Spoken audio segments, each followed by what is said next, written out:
بسم اللہ الرحمن الرحیم۔ شروع کرتا ہوں اللہ کے نام سے جو بے انتہا مہربان نہایت رحم کرنے والے ہیں۔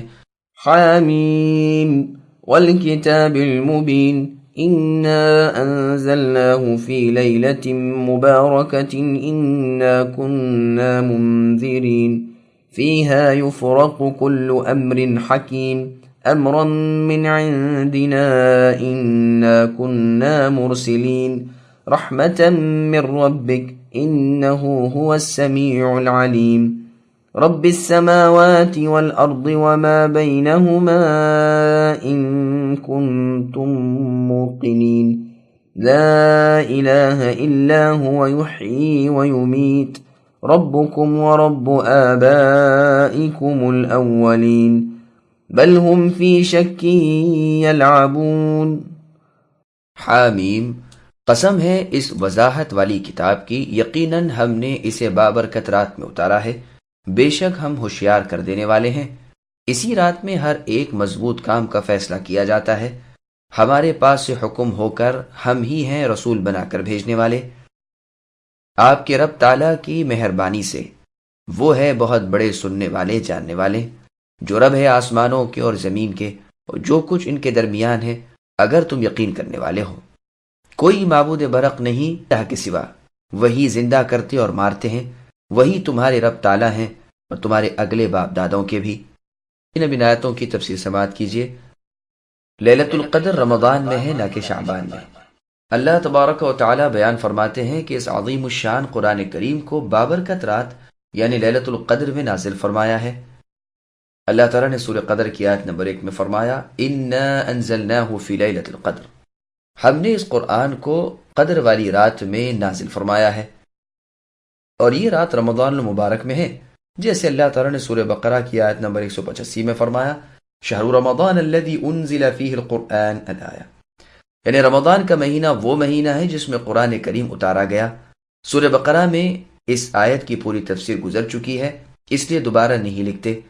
بعض لوگوں نے یہ بھی کہا ہے کہ لیلت مبارک کے جس میں قرآن کریم نازل ہوا وہ شعبان کی 15ویں رات ہے، لیکن یہ قول سراسر تکلف والا ہے، اس لیے کہ نص قرآن میں قرآن کا رمضان میں نازل ہونا ثابت ہے، اور جس حدیث میں مروی ہے کہ شعبان میں اگلے شعبان تک کے تمام کام مقرر کر دیے جاتے ہیں، یہاں تک کہ نکاح کا اور اولاد کا اور میت کا ہونا بھی، وہ حدیث مرسل ہے، اور ایسی احادیث میں سے نص قرآنی کا معارضہ نہیں کیا جا سکتا۔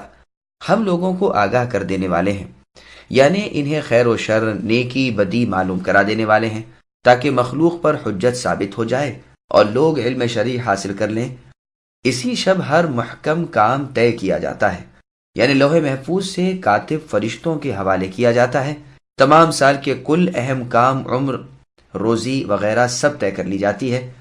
حکیم کے معنی محکم اور مضبوط کے ہیں، جو بدلے نہیں، وہ سب ہمارے حکم سے ہوتا ہے۔ ہم رسولوں کو بھیجا کرتے ہیں تاکہ وہ اللہ تعالیٰ کی آیتیں اللہ تعالیٰ کے بندوں کو پڑھ کر سنائیں، جس کی انہیں سخت ضرورت اور پوری حاجت ہے۔ یہ اے نبی آپ کے رب تعالیٰ کی رحمت ہے۔ اس رحمت کے کرنے والے، قرآن کو اتارنے والے اور رسولوں کو بھیجنے والے وہ اللہ تعالیٰ ہی تو ہیں، جو آسمان، زمین اور کل چیز کے تنہا تنہا مالک اور سب کے خالق ہیں۔ تم اگر یقین کرنے والے ہو تو اس کے باور کرنے کے کافی وجوہ موجود ہیں۔ پھر ارشاد ہوا کہ معبود برحق بھی اللہ تعالیٰ ہی ہے، اللہ کے سوا کوئی بھی عبادت کے لائق نہیں۔ ہر ایک کی موت اور زندگی اللہ ہی کے ہاتھ میں ہے۔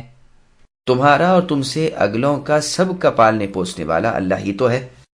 اس آیت کا مضمون سورہ اعراف کی آیت نمبر 158 قل یا ایہا الناس انی رسول اللہ الیکم جمیعا جیسا ہے، یعنی میں تم سب کی طرف اللہ کا رسول ہوں، وہ اللہ تعالیٰ جس کی بادشاہت ہے آسمان و زمین کی، جس کے سوا کوئی معبود برحق نہیں، جو زندہ کرتے ہیں اور مارتے ہیں۔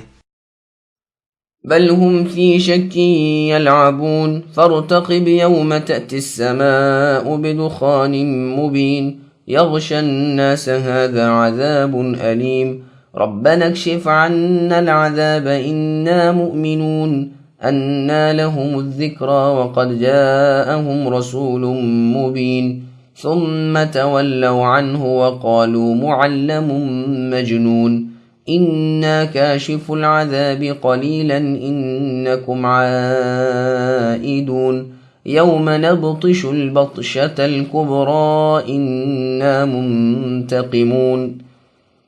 بلکہ وہ کفار و مشرکین تو شک میں ہیں، کھیل میں پڑے ہیں. اے نبی، آپ اس دن کے منتظر رہیے جب کہ آسمان ظاہر دھواں لائے، جو لوگوں کو گھیر لے. یہ ہے دکھ کی مار.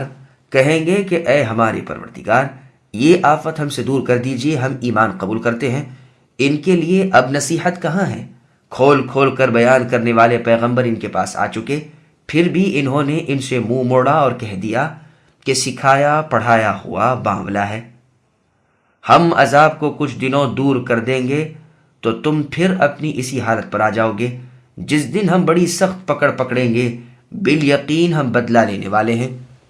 سامعین، اب ان آیتوں کی تفسیر سماعت کیجیے. مشرکین مکہ پر دھواں کا عذاب.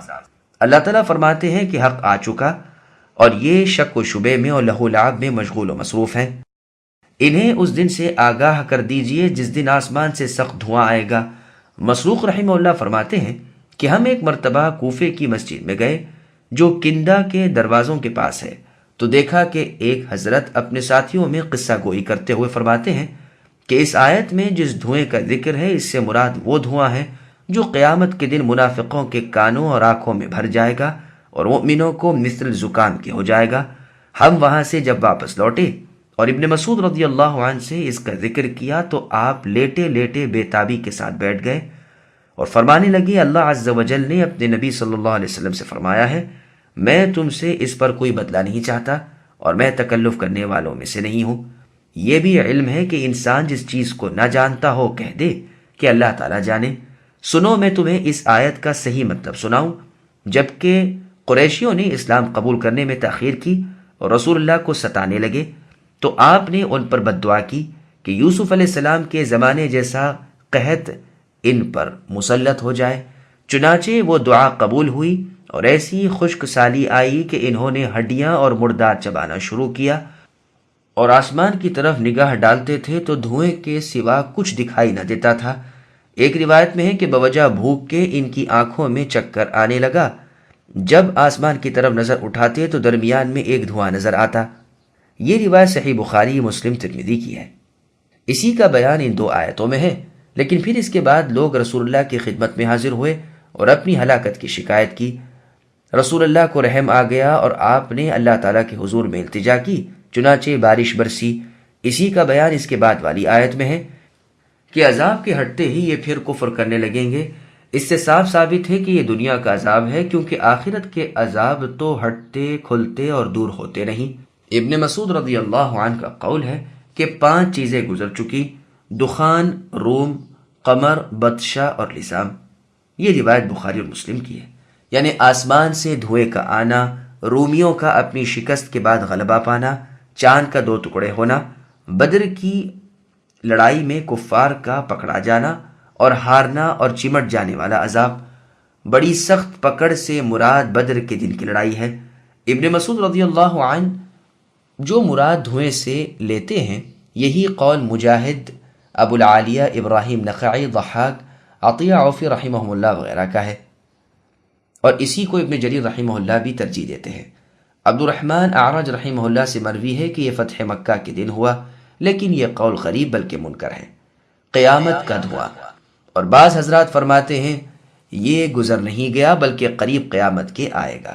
پہلی حدیث گزر چکی ہے کہ جب صحابہ رضی اللہ عنہم قیامت کا ذکر کر رہے تھے اور رسول اللہ آ گئے تو آپ نے فرمایا، جب تک 10 نشانات تم نہ دیکھ لو قیامت نہیں آنے کی: سورج کا مغرب سے نکلنا، دھواں، یاجوج و ماجوج کا آنا، عیسیٰ ابن مریم علیہ السلام کا آنا، دجال کا آنا، مشرق و مغرب اور جزیرہ عرب میں زمین کا دھسایا جانا، آگ کا عدن سے نکل کر لوگوں کو ہاک کر ایک جا کرنا، جہاں یہ رات گزاریں گے آگ بھی گزارے گی اور جہاں یہ دوپہر کو سوئیں گے آگ بھی قیلولہ کرے گی.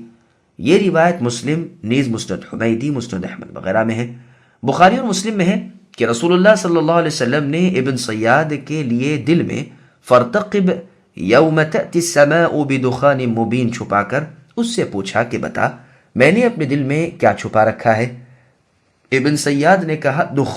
رسول اللہ نے سن کر فرمایا بس، برباد ہو، اس سے آگے تیری نہیں چلنے کی۔ اس میں بھی ایک قسم کا اشارہ ہے کہ ابھی اس کا انتظار باقی ہے اور یہ کوئی آنے والی چیز ہے۔ چونکہ ابن سیاد بطور کاہنوں کے بعض باتیں دل کی زبان سے بتانے کا مدعی تھا، اس کے جھوٹ کو ظاہر کرنے کے لیے رسول اللہ نے یہ کیا، اور جب وہ پورا نہ بتا سکا تو رسول اللہ نے لوگوں کو اس کی حالت سے واقف کر دیا کہ اس ابن سیاد کے ساتھ شیطان ہے، کلام صرف چرا لیتا ہے اور یہ اس سے زیادہ پر قدرت نہیں پانے کا۔ ایک دوسری بہت عمدہ سند والی حدیث میں ہے، رسول اللہ نے فرمایا کہ تمہارے رب اللہ تعالیٰ نے تمہیں 3 چیزوں سے ڈرایا ہے، دھواں جو مؤمنوں کو زکام کر دے گا اور کافر کا تو سارا جسم پھلا دے گا، روئیں روئیں سے دھواں اٹھے گا، دابت الارض اور دجال۔ رسول اللہ صلی اللہ علیہ وسلم فرماتے ہیں دھواں پھیل جائے گا، مؤمن کو تو مثل زکام کے لگے گا اور کافر کے جوڑ جوڑ سے نکلے گا۔ یہ حدیث ابو سعید خدری رضی اللہ عنہ کے قول سے بھی مروی ہے اور حسن رحمہ اللہ کے اپنے قول سے بھی مروی ہے۔ علی رضی اللہ عنہ فرماتے ہیں دخان گزر نہیں گیا بلکہ اب آئے گا۔ ابن عمر رضی اللہ عنہما سے دھوئیں کی بابت اوپر کی حدیث کی طرح روایت ہے۔ ابن ابی ملیکہ رحمہ اللہ فرماتے ہیں کہ ایک دن صبح کے وقت میں ابن عباس رضی اللہ عنہما کے پاس گیا تو آپ فرمانے لگے رات کو میں بالکل نہیں سویا۔ میں نے پوچھا کیوں؟ فرمایا اس لیے کہ لوگوں سے سنا کہ دمدار ستارہ نکلا ہے تو مجھے اندیشہ ہوا کہ کہیں یہی دخان نہ ہو، پس صبح تک میں نے آنکھ سے آنکھ نہیں ملائی۔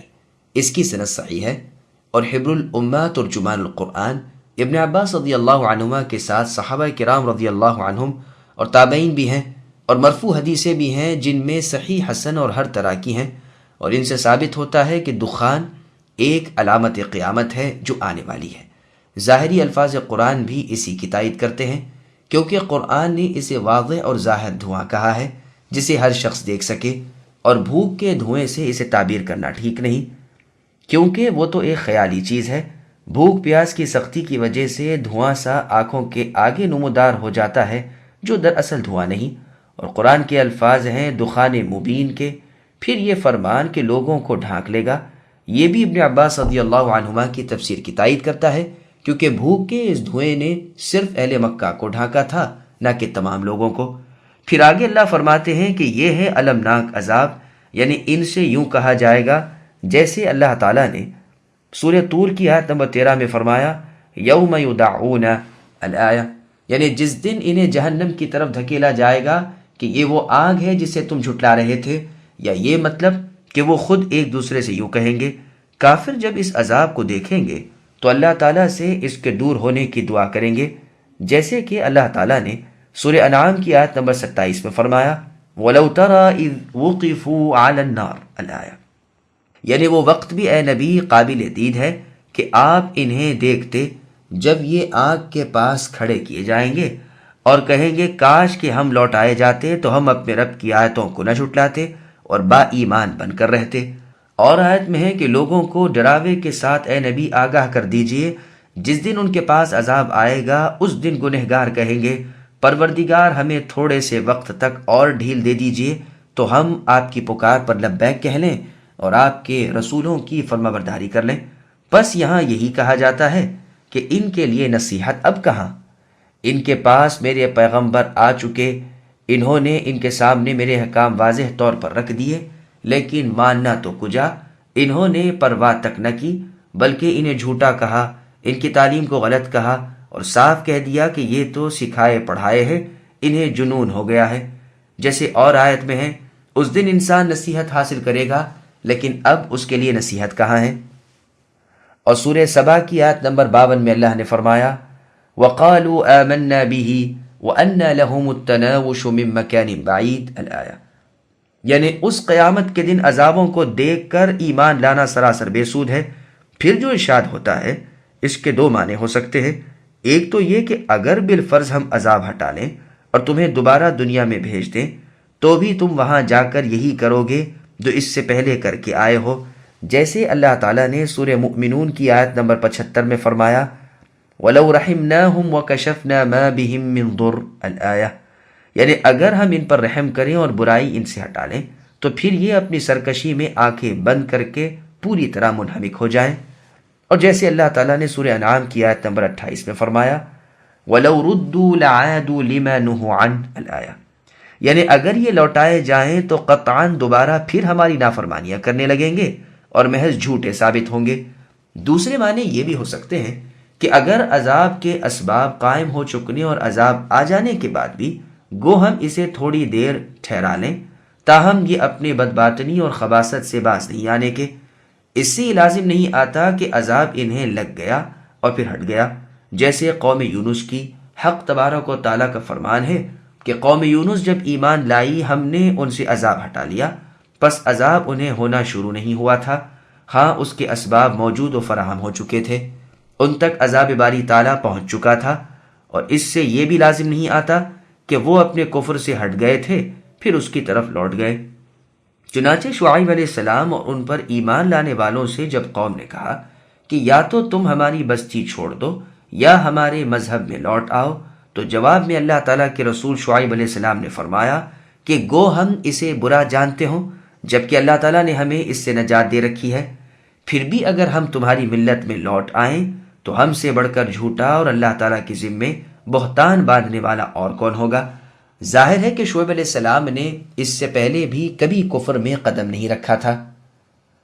قتادہ رحمہ اللہ فرماتے ہیں کہ تم لوٹنے والے ہو، اس سے مطلب عذاب اللہ تعالیٰ کی طرف لوٹنا ہے۔ بڑی اور سخت پکڑ سے مراد جنگ بدر ہے۔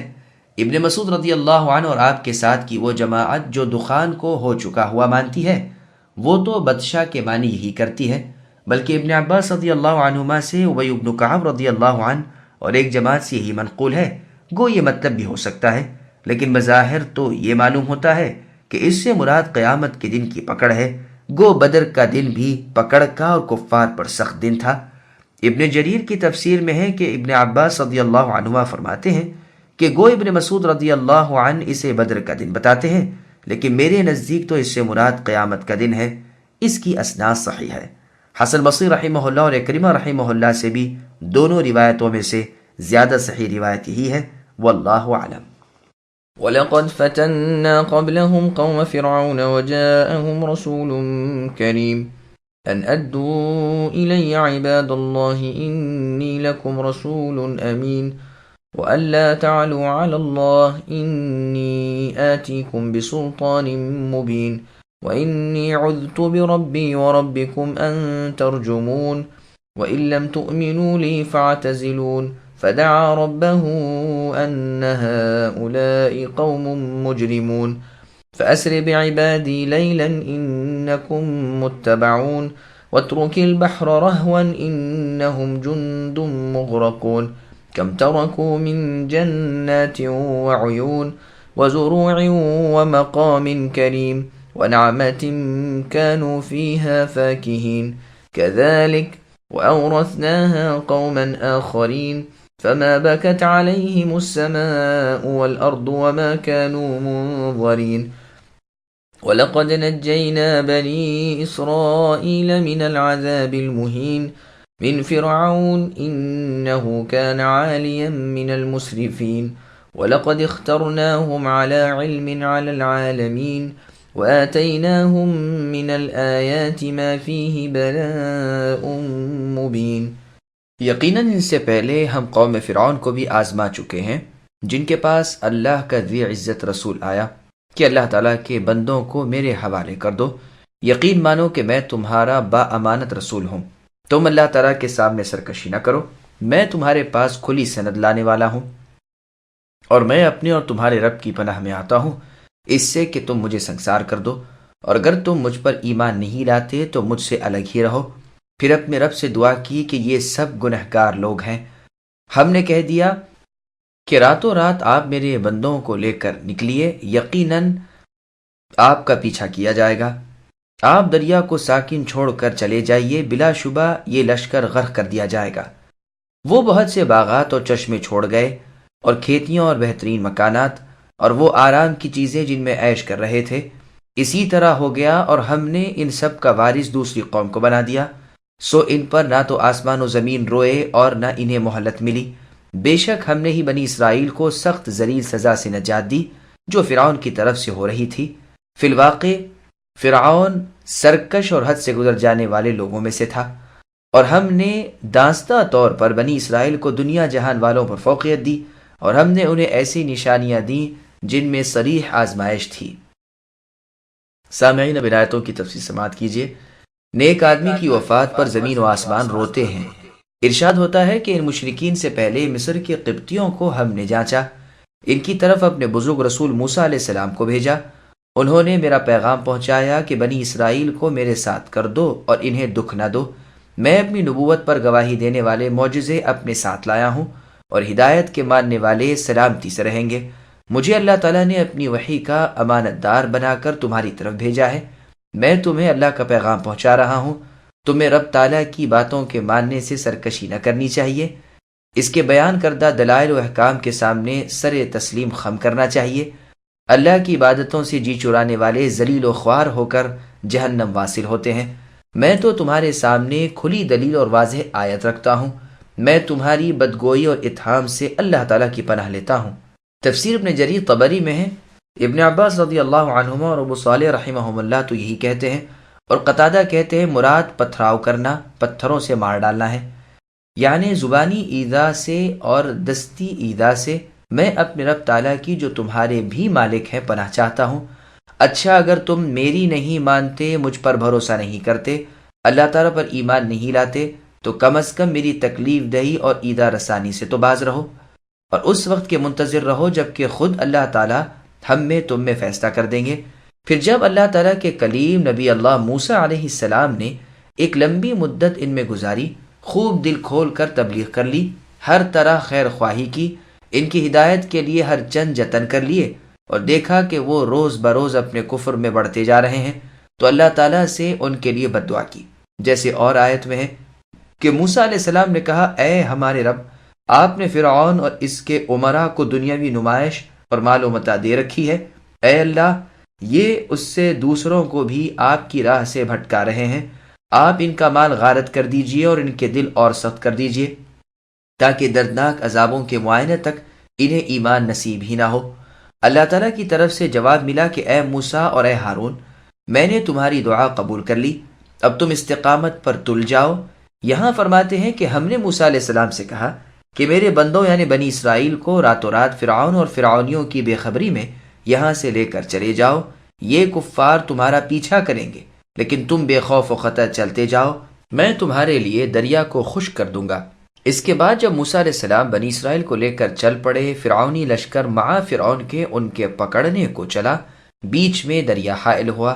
موسیٰ علیہ السلام بنی اسرائیل کو لے کر اس میں اتر گئے، دریا کا پانی سوکھ گیا اور موسیٰ علیہ السلام اپنے ساتھیوں سمیت پار ہو گئے، تو چاہا کہ دریا پر لکڑی مار کر اس سے کہہ دے کہ اب تو اپنی روانی پر آ جاتا کہ فرعون اس پار نہ آ سکے۔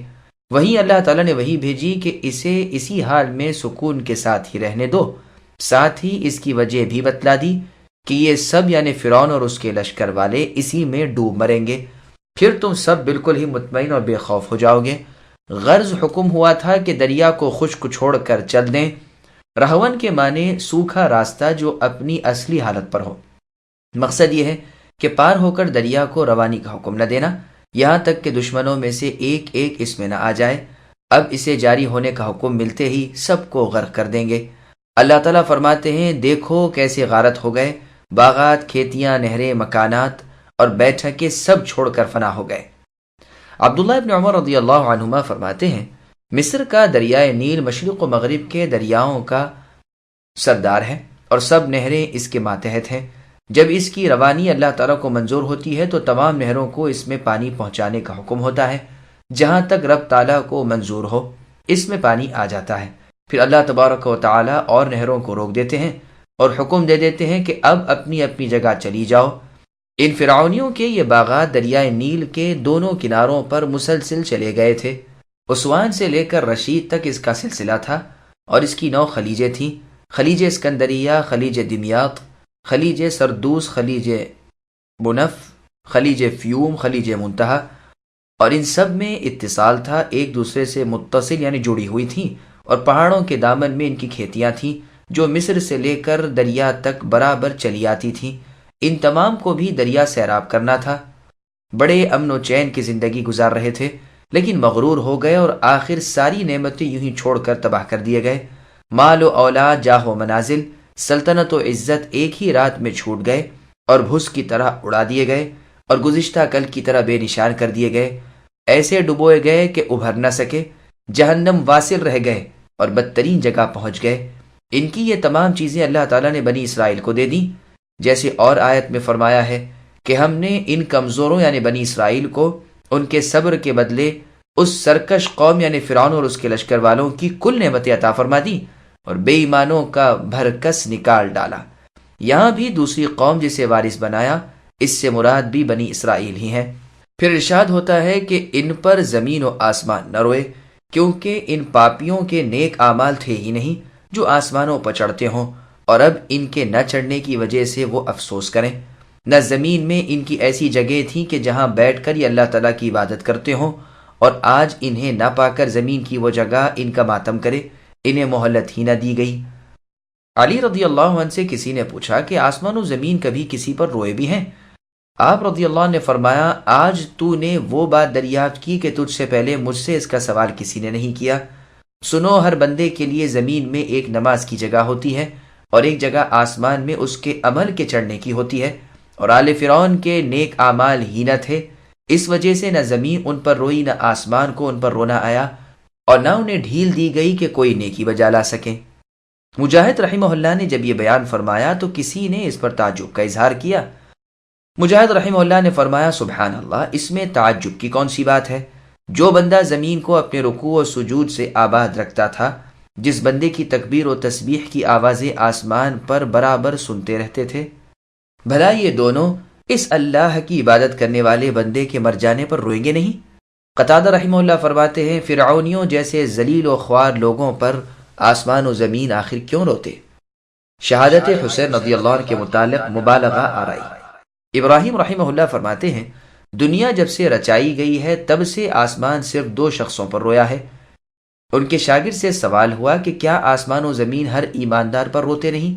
فرمایا، صرف اتنا حصہ جس حصے سے اس کا نیک عمل چڑھتا تھا۔ سنو، آسمان کا رونا، اس کا سرخ ہونا اور مثل نری کے گلابی رنگ ہو جانا ہے، سو یہ حال 2 شخصوں کی شہادت پر ہوا ہے۔ یحییٰ علیہ السلام کے قتل کے موقع پر تو آسمان سرخ ہو گیا اور خون برسانے لگا، اور دوسرے حسین رضی اللہ عنہ کے قتل پر بھی آسمان کا رنگ سرخ ہو گیا تھا۔ یزید ابن ابی زیاد کا قول ہے کہ قتل حسین رضی اللہ عنہ کی وجہ سے 4 ماہ تک آسمان کے کنارے سرخ رہے، اور یہی سرخی اس کا رونا ہے۔ عطا رحمہ اللہ فرماتے ہیں کہ اس کے کناروں کا سرخ ہو جانا اس کا رونا ہے۔ یہ بھی ذکر کیا گیا ہے کہ قتل حسین رضی اللہ عنہ کے دن جس پتھر کو الٹا جاتا تھا اس کے نیچے منجمد یعنی جمع ہوا خون نکلتا تھا۔ اس دن سورج کو بھی گہن لگا ہوا تھا، آسمان کے کنارے بھی سرخ تھے اور پتھر گرے تھے۔ لیکن یہ سب باتیں بے بنیاد ہیں اور شیعوں کے گھڑے ہوئے افسانے ہیں۔ ان میں کوئی شک نہیں کہ نواسۂ رسول حسین رضی اللہ عنہ کی شہادت کا واقعہ نہایت درد انگیز اور حسرت و افسوس والا ہے، لیکن اس پر شیعوں نے جو حاشیہ چڑھایا ہے اور گھڑ گھڑا کر جو باتیں پھیلا دی ہیں وہ محض جھوٹ اور بالکل گپ ہے۔ خیال تو فرمائیے کہ اس سے بہت زیادہ اہم واقعات ہوئے اور قتل حسین رضی اللہ عنہ سے بہت بڑی وارداتیں ہوئیں، لیکن ان کے ہونے پر بھی آسمان و زمین وغیرہ میں یہ انقلاب نہ ہوا۔ حسین رضی اللہ عنہ کے ہی والد علی رضی اللہ عنہ بھی قتل کیے گئے، جو بالاجماع حسین رضی اللہ عنہ سے افضل تھے۔ نہ تو پتھر تلے خون نکلا نہ اور کچھ ہوا۔ عثمان بن عفان رضی اللہ عنہ کو گھیر لیا جاتا ہے اور نہایت بے دردی سے بلا وجہ ظلم و ستم کے ساتھ انہیں قتل کیا جاتا ہے۔ فاروق اعظم عمر بن الخطاب رضی اللہ عنہ کو صبح کی نماز پڑھتے ہوئے نماز کی جگہ ہی قتل کیا جاتا ہے۔ یہ وہ زبردست مصیبت تھی کہ اس سے پہلے مسلمان کبھی ایسی مصیبت سے دوچار نہیں ہوئے تھے۔ لیکن ان واقعات میں سے کسی واقعے کے وقت ان میں سے ایک بھی بات نہیں ہوئی جو شیعوں نے حسین رضی اللہ عنہ کی قتل گاہ کی نسبت مشہور کر رکھی ہیں۔ ان سب کو بھی جانے دیجیے، تمام انسانوں کے دینی اور دنیاوی سردار سید البشر رسول اللہ صلی اللہ علیہ وسلم کو لیجیے، جس روز آپ رحلت فرماتے ہیں یعنی آپ کا انتقال ہوتا ہے، ان میں سے کچھ بھی نہیں ہوتا۔ اور سنیے، جس روز رسول اللہ صلی اللہ علیہ وسلم کے صاحبزادے ابراہیم رضی اللہ عنہ کا انتقال ہوتا ہے، اتفاقاً اسی روز سورج گہن ہوتا ہے، اور کوئی کہہ دیتا ہے کہ ابراہیم کے انتقال کی وجہ سے گہن لگا ہے، تو رسول اللہ گہن کی نماز ادا کر کے فوراً خطبے پر کھڑے ہو جاتے ہیں اور فرماتے ہیں سورج چاند اللہ تعالیٰ کی نشانیوں میں سے دو نشانیاں ہیں، کسی کی موت زندگی کی وجہ سے انہیں گہن نہیں لگتا۔ یہ روایت بخاری اور مسلم کی ہے۔ اس کے بعد کی آیت میں اللہ تعالیٰ بنی اسرائیل پر اپنا احسان جتاتے ہیں کہ ہم نے انہیں فرعون جیسے متکبر مصرف کے ذلیل عذابوں سے نجات دی۔ اس نے بنی اسرائیل کو پست و خوار کر رکھا تھا، ذلیل خدمتیں ان سے لیتا تھا اور سخت بیگاری کے کام بغیر معاوضے کے ان سے کراتا تھا، اپنے نفس کو تولتا رہتا تھا، خودی اور خود بینی میں لگا ہوا تھا، بے وقوفی سے کسی چیز کی حد بندی کا خیال نہیں کرتا تھا، اللہ تعالیٰ کی زمین میں سرکشی کیے ہوئے تھا، اور ان بدکاریوں میں اس کی قوم بھی اس کے ساتھ تھی۔ پھر بنی اسرائیل پر ایک اور مہربانی کا اللہ تعالیٰ ذکر فرما رہے ہیں کہ اس زمانے کے تمام لوگوں پر انہیں فضیلت عطا فرمائی۔ ہر زمانے کو عالم کہا جاتا ہے، یہ مراد نہیں کہ اگلوں پچھلوں پر انہیں بزرگی دی۔ یہ آیت بھی اس آیت کی طرح ہے جو سورہ اعراف کی آیت نمبر 144 میں ہے، جس میں ہے یا موسیٰ انی اصطفیتک علی الناس، یعنی اے موسیٰ میں نے آپ کو لوگوں پر بزرگی عطا فرمائی، یعنی اس زمانے کے لوگوں پر، جیسے مریم علیہ السلام کے لیے سورہ آل عمران کی آیت نمبر 42 میں فرمایا وَاصْطَفَاكِ عَلَى نِسَاءِ الْعَالَمِينَ کہ اے مریم اللہ تعالیٰ نے آپ کو جہان بھر کی عورتوں پر فضیلت دی ہے۔ اس سے بھی یہی مطلب ہے کہ اس زمانے کی تمام عورتوں پر آپ کو فضیلت ہے، اس لیے ام المؤمنین خدیجہ رضی اللہ عنہا ان سے یقیناً افضل ہیں یا کم از کم برابر۔ اسی طرح آسیہ بنت مزاحم جو فرعون کی بیوی تھیں، اور ام المؤمنین عائشہ رضی اللہ عنہا کی فضیلت تمام عورتوں پر ایسی ہے جیسی فضیلت شوربے میں بھگوئی روٹی کی اور کھانوں پر ہوتی ہے۔ پھر بنی اسرائیل پر اللہ تعالیٰ نے ایک اور احسان بیان کیا کہ ہم نے انہیں وہ حجت و برہان، دلیل و نشان، وہ معجزات و کرامات عطا فرمائے جن میں ہدایت کی تلاش کرنے والوں کے لیے صاف صاف امتحان تھا۔ إن هؤلاء ليقولون إن هي إلا موتتنا الأولى وما نحن بمنشرين فأتوا بآبائنا إن كنتم صادقين أهم خير أم قوم تبع والذين من قبلهم أهلكناهم إنهم كانوا مجرمين۔ یہ لوگ تو یہی کہتے ہیں کہ آخری چیز یہی ہمارا دنیا سے مر جانا ہے اور پھر دوبارہ اٹھائے نہیں جائیں گے۔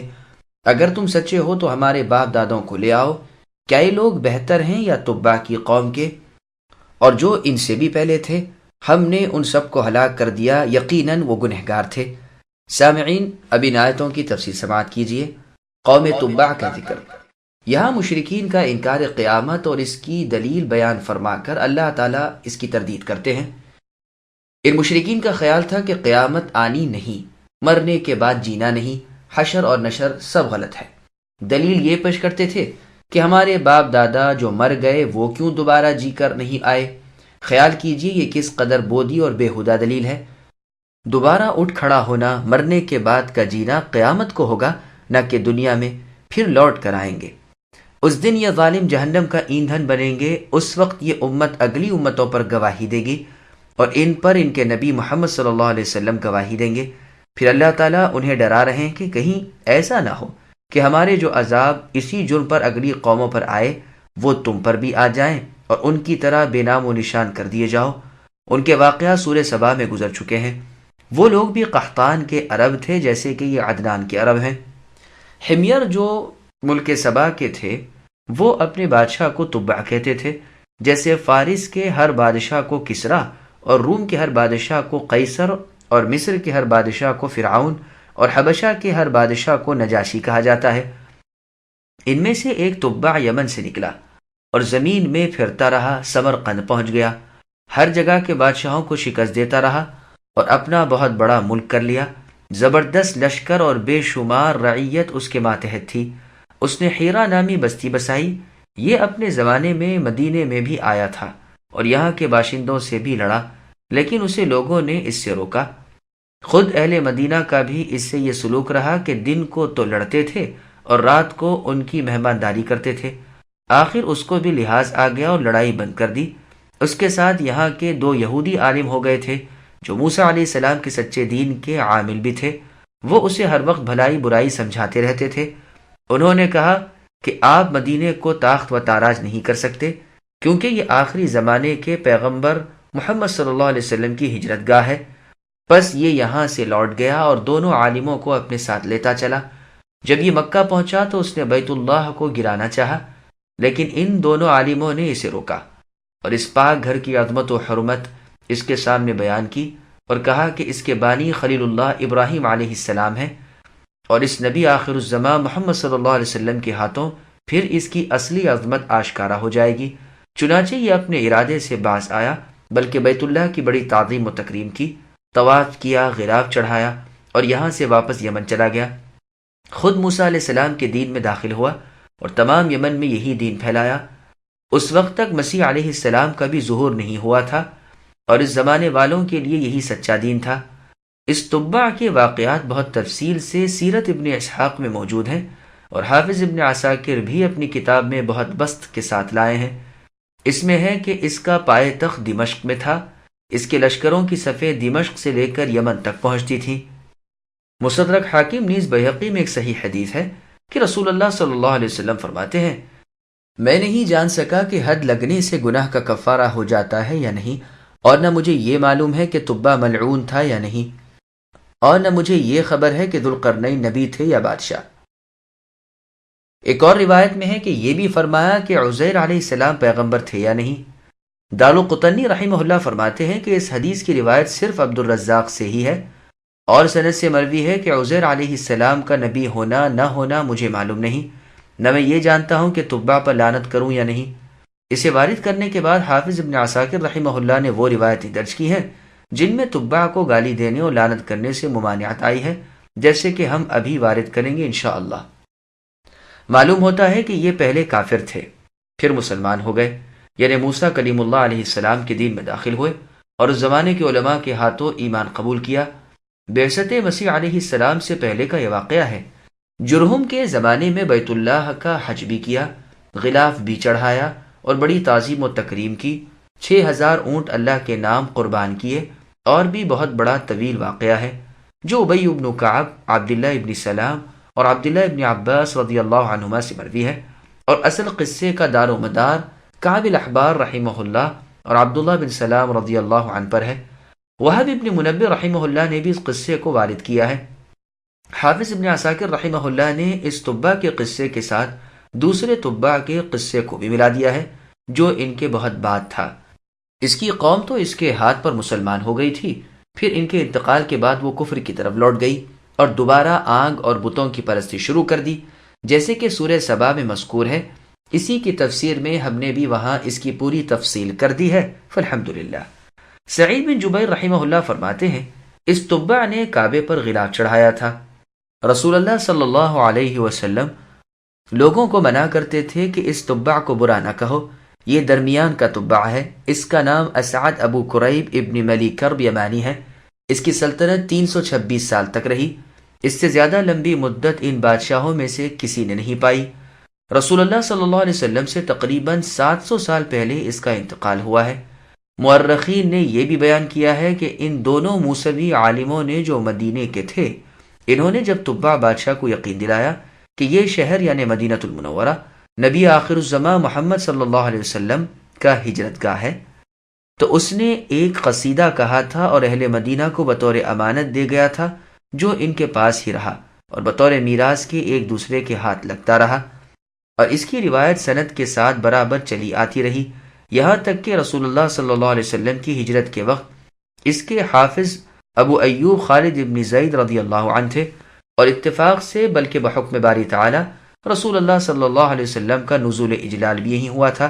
اس قصیدے کے یہ اشعار ملاحظہ ہوں: شہدت علی احمد انہ رسول من اللہ بار النسم فلو مد عمری الى عمره لکنتم وزیرا له وابن عمی جاہدت بالسیف اعداءه وفرجت عن صدره كل غم، یعنی میرے تہ دل سے گواہی ہے کہ احمد مجتبی محمد مصطفیٰ صلی اللہ علیہ وسلم اس اللہ تعالیٰ کے سچے رسول ہیں جو تمام جانداروں کے پیدا کرنے والے ہیں۔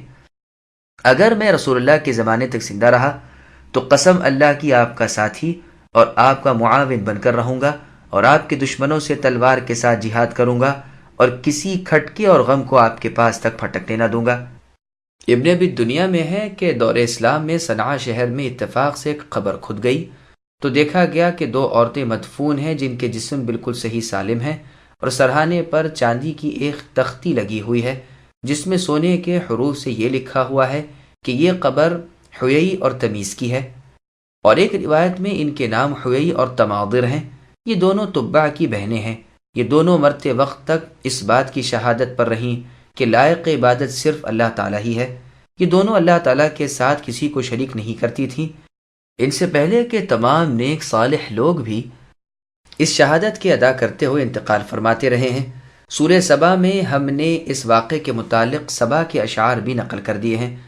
کعب رحمہ اللہ فرمایا کرتے تھے کہ تبع کی تعریف قرآن سے اس طرح معلوم ہوتی ہے کہ اللہ تعالیٰ نے ان کی قوم کی مذمت کی، ان کی نہیں کی۔ عائشہ رضی اللہ عنہا سے منقول ہے کہ تبع کو برا نہ کہو، وہ صالح شخص تھا۔ یہ روایت مستدرک حاکم کی ہے۔ عبد الرزاق کی مصنف میں رسول اللہ صلی اللہ علیہ وسلم کا فرمان ہے کہ مجھے معلوم نہیں کہ تبع نبی تھا یا نہ تھا، اور روایت اس سے پہلے گزر چکی کہ میں نہیں جانتا تبع ملعون تھا یا نہیں، فاللہ اعلم۔ یہی روایت ابن عباس رضی اللہ عنہما سے بھی مروی ہے۔ وما خلقنا السماوات والأرض وما بينهما لاعبين ما خلقناهما إلا بالحق ولكن أكثرهم لا يعلمون إن يوم الفصل ميقاتهم أجمعين يوم لا يغني مولا عن مولا شيئا ولا هم ينصرون إلا من رحم الله إنه هو العزيز الرحيم۔ اور ہم نے زمین و آسمان اور ان کے درمیان کی چیزوں کو فعل عبث کرتے ہوئے پیدا نہیں کیا، بلکہ ہم نے انہیں درست تدبیر کے ساتھ ہی پیدا کیا ہے۔ ہاں البتہ ان میں کے اکثر لوگ بے علم ہیں۔ یقیناً فیصلے کا دن ان سب کے وعدے کا ہے، جس دن کوئی دوست کسی دوست کے کچھ بھی کام نہ آئے گا اور نہ ان کی امداد کی جائے گی مگر جس پر اللہ تعالیٰ کی مہربانی ہو جائے۔ وہ اللہ تعالیٰ بلا شبہ زبردست اور رحم کرنے والے ہیں۔ سامعین، اب آیتوں کی تفسیر سماعت کیجیے۔ کائنات کی تخلیق یعنی پیدائش بیکار نہیں۔ یہاں اللہ عز و جل اپنے عدل و انصاف کا بیان فرما رہے ہیں اور بے فائدہ لغو اور عبث کاموں سے اپنی پاکی کا اظہار فرماتے ہیں۔ جیسے اور آیت میں ارشاد ہے کہ ہم نے اپنی مخلوق کو باطل پیدا نہیں کیا، ایسا گمان ہماری نسبت صرف ان کا ہے جو کفار ہیں اور جن کا ٹھکانہ جہنم ہے۔ اور سورہ مؤمنون کی آیت نمبر 115 میں ارشاد فرمایا افحسبتم انما خلقناکم عبثا وانکم الینا لا ترجعون الآیہ، یعنی کیا تم نے یہ سمجھ رکھا ہے کہ ہم نے تمہیں بیکار و عبث پیدا کیا ہے اور یہ کہ تم لوٹ کر ہماری طرف آنے ہی کے نہیں؟ اللہ حق مالک بلندیوں اور بزرگیوں والے ہیں۔ اللہ کے سوا کوئی معبود برحق نہیں، وہ عرش کریم کے رب ہیں۔ فیصلوں کا دن یعنی قیامت کا دن، جس دن اللہ تعالیٰ اپنے بندوں کے درمیان حق فیصلے کریں گے، کافروں کو سزا اور ایمان والوں کو جزا ملے گی۔ اس دن تمام اگلے پچھلے اللہ تعالیٰ کے سامنے جمع ہوں گے۔ یہ وہ وقت ہوگا کہ ایک دوسرے سے جدا ہو جائے گا، رشتہ دار کو کوئی نفع نہ پہنچا سکے گا، جیسے اللہ سبحانہ و تعالیٰ نے سورہ مؤمنون کی آیت نمبر 101 میں فرمایا فَإِذَا نُفِخَ فِي الصُّورِ فَلَا أَنْسَابَ بَيْنَهُمْ الآیہ، یعنی جب سور پھونک دیا جائے گا تو نہ تو کوئی نسب باقی رہے گا نہ پوچھ کچھ۔ اور آیت میں اللہ نے فرمایا کوئی دوست اس دن اپنے دوست کو پریشان حالی میں دیکھتے ہوئے بھی کچھ نہ پوچھے گا، اور نہ کوئی اس دن کسی کی کسی طرح کی مدد کرے گا، نہ اور کوئی بیرونی مدد آئے گی، مگر ہاں رحمت الہی جو مخلوق پر شامل، وہ اللہ تعالیٰ بڑے غالب اور کشادہ رحمت والے ہیں۔ إن شجرة الزقوم طعام الأثيم كالمهل يغلي في البطون كغلي الحميم خذوه فاعتلوه إلى سواء الجحيم ثم صبوا فوق رأسه من عذاب الحميم ذق إنك أنت العزيز الكريم إن هذا ما كنتم به تمترون۔ بے شک زقوم کا درخت گنہگار کا کھانا ہے، جو مثل تلچھٹ کے ہے اور پیٹ میں کھولتا رہتا ہے، مثل تیز گرم پانی کھولنے کے۔ اسے پکڑ لو، پھر گھسیٹتے ہوئے بیچ جہنم تک پہنچاؤ، پھر اس کے سر پر سخت گرم پانی کا عذاب بہاؤ، چکتا جا۔ تو بڑا ذی عزت اور بڑے اکرام والا تھا، یہی وہ چیز ہے جس میں تم شک کیا کرتے تھے۔ سامعین، اب ان آیتوں کی تفسیر سماعت کیجیے۔ منکرین قیامت کی ہولناک سزا۔ منکرین قیامت کو جو سزا وہاں آخرت میں جہنم میں دی جائے گی، اس کا ان آیتوں میں بیان ہو رہا ہے کہ ان مجرموں کو اپنے قول اور فعل کو گنہگاری میں ملوث کیے ہوئے تھے، آج زقوم کا درخت کھلایا جائے گا۔ بعض کہتے ہیں اس سے مراد ابو جہل ہے، گو دراصل وہ بھی اس آیت کی وعید میں داخل ہے، لیکن یہ نہ سمجھا جائے کہ آیت صرف اسی کے حق میں نازل ہوئی ہے۔ ابو الدرداء رضی اللہ عنہ ایک شخص کو یہ آیت پڑھا رہے تھے، مگر اس کی زبان سے لفظ اثیم ادا نہیں ہوتا تھا اور وہ بجائے اس کے یتیم کہہ دیا کرتا تھا، تو آپ نے اسے طعام الفاجری پڑھوایا۔ یہ روایت تفسیر ابن جریر طبری کی ہے، یعنی اسے اس کے سوا کھانے کو اور کچھ نہ دیا جائے گا۔ مجاہد رحمہ اللہ فرماتے ہیں کہ اگر اس زقوم کا ایک قطرہ بھی زمین پر ٹپکایا جائے تو تمام زمین والوں کی معاش خراب کر دے۔ سنن ترمذی کی ایک مرفوع حدیث میں بھی یہ آیا ہے جو پہلے بیان ہو چکی ہے۔ یہ مثل تلچھٹ کے ہوگا، اپنی حرارت، بدمزیگی اور نقصان کے باعث پیٹ میں جوش مارتا رہے گا۔ اللہ تعالیٰ جہنم کے داروغوں سے فرمائیں گے کہ اس کافر کو پکڑ لو، وہیں 70,000 فرشتے دوڑیں گے، اسے اوندھا کر کے منہ کے بل گھسیٹ لے جاؤ اور بیچ جہنم میں ڈال دو، پھر اس کے سر پر جوش مارتا گرم پانی ڈالو، جیسے اللہ تعالیٰ نے سورہ حج کی آیت نمبر 19 میں فرمایا یصب من فوقی الآیہ، یعنی ان کے سروں پر جہنم کا جوش مارتا گرم پانی بہایا جائے گا، جس سے ان کی کھالیں اور پیٹ کے اندر کی تمام چیزیں سوخت ہو جائیں گی۔ اور یہ بھی ہم پہلے بیان کرائے ہیں کہ فرشتے انہیں لوہے کے ہتھوڑے ماریں گے جن سے ان کے دماغ پاش پاش ہو جائیں گے، پھر اوپر سے یہ حمیم ان پر انڈیلا جائے گا، یہ جہاں جہاں پہنچے گا ہڈیوں کو کھال سے جدا کر دے گا، یہاں تک کہ اس کی آنتیں کاٹتا ہوا پنڈلیوں تک پہنچ جائے گا۔ اللہ ہمیں محفوظ رکھے۔ پھر انہیں شرمسار کرنے کے لیے اور زیادہ پشیمان بنانے کے لیے کہا جائے گا کہ لو مزہ چکھو، تم ہماری نگاہوں میں نہ عزت والے ہو نہ بزرگی والے۔ اور پھر ان کافروں سے کہا جائے گا کہ یہ ہے جس میں تم ہمیشہ شک و شبہ کرتے رہے، جیسے اور آیتوں میں ہے کہ جس دن انہیں دھکے دے کر جہنم میں پہنچایا جائے گا اور کہا جائے گا کہ یہ وہ دوزخ ہے جسے تم جھٹلاتے رہے، کیا یہ جادو ہے یا تم دیکھ نہیں رہے؟ اسی کو یہاں بھی فرمایا ہے کہ یہ ہے جس میں تم اے کافرو شک کر رہے تھے۔ ان المتقین فی مقام امین فی جنات وعیون یلبسون من سندس واستبرق متقابلین كذلك وزوجناهم بحور عين يدعون فيها بكل فاكهة آمنين لا يذوقون فيها الموت إلا الموتة الأولى ووقاهم عذاب الجحيم فضلا من ربك ذلك هو الفوز العظيم فإنما يسرناه بلسانك لعلهم يتذكرون فارتقب إنهم مرتقبون۔ بے شک اللہ سے ڈرنے والے امن و چین کی جگہ میں ہوں گے، باغوں اور چشموں میں باریک اور دبیز ریشم کے لباس پہنے ہوئے آمنے سامنے بیٹھے ہوں گے۔ یہ اسی طرح ہے، اور ہم بڑی بڑی آنکھوں والی حوروں سے ان کا نکاح کر دیں گے۔ دل جمعی کے ساتھ وہاں ہر طرح کے میووں کی فرمائشیں کرتے ہوں گے۔ وہاں وہ موت چکھنے کے نہیں، ہاں پہلی موت جو وہ مر چکے۔ انہیں اللہ تعالیٰ نے دوزخ کی سزا سے بچا دیا۔ یہ صرف اے نبی آپ کے رب کا فضل ہے، یہی ہے بڑی مراد ملنی۔ ہم نے اس قرآن کو اے نبی آپ کی زبان عربی میں آسان کر دیا تاکہ وہ نصیحت حاصل کریں۔ اب آپ منتظر رہیے، یہ بھی منتظر ہیں۔ سامعین بناتوں کی تفصیل سماعت کیجیے۔ جنتی خوراک اور لباس۔ بدبختوں کا ذکر کر کے اب نیک بختوں کا حال بیان ہو رہا ہے، اسی لیے قرآن کریم کو مثانی کہا گیا ہے۔ دار دنیا میں جو اللہ تعالیٰ مالک و خالق و قادر سے ڈرتے دبتے رہے، وہ قیامت کے دن جنت میں نہایت امن و امان سے ہوں گے، موت سے، وہاں سے نکلنے سے، غم رنج سے، گھبراہٹ اور مشکلوں سے، دکھ درد سے، تکلیف اور مشقت سے، شیطان اور اس کے مکر سے، رب کی ناراضی سے، غرض تمام آفتوں اور مصیبتوں سے نڈر، بے فکر، مطمئن اور بے اندیشہ ہوں گے۔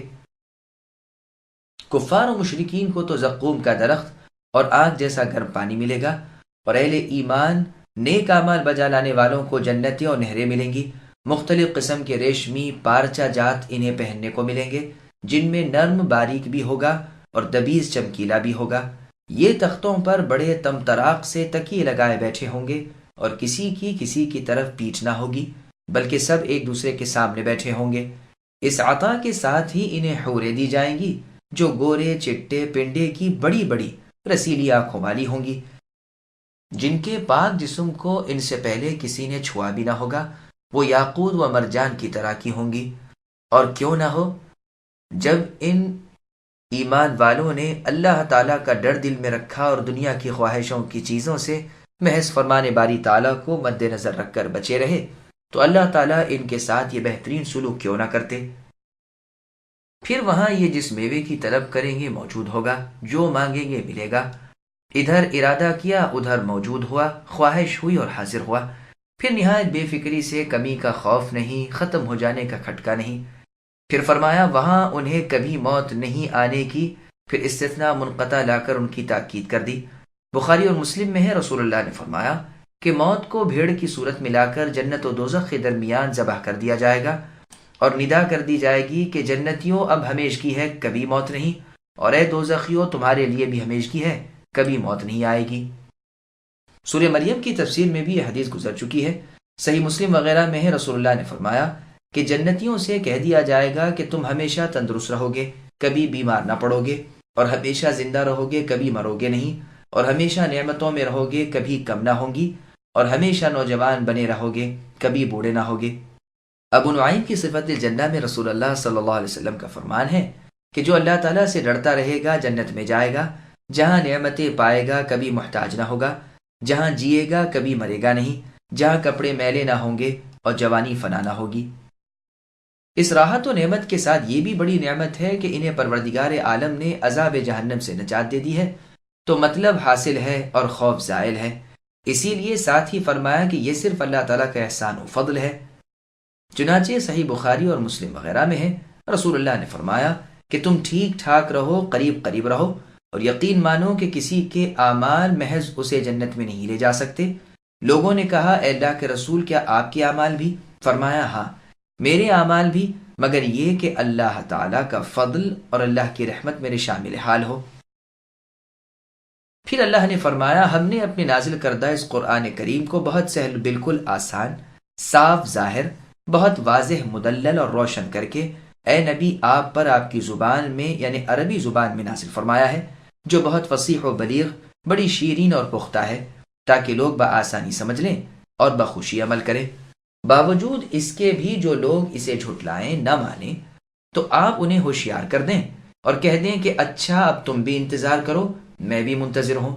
تم دیکھ لو گے کہ اللہ تعالیٰ کی طرف سے کس کی تائید ہوتی ہے، کس کا کلمہ بلند ہوتا ہے، کسے دنیا اور آخرت ملتی ہے۔ مطلب یہ ہے کہ اے نبی صلی اللہ علیہ وسلم آپ تسلی رکھیے، فتح و ظفر آپ ہی کی ہوگی۔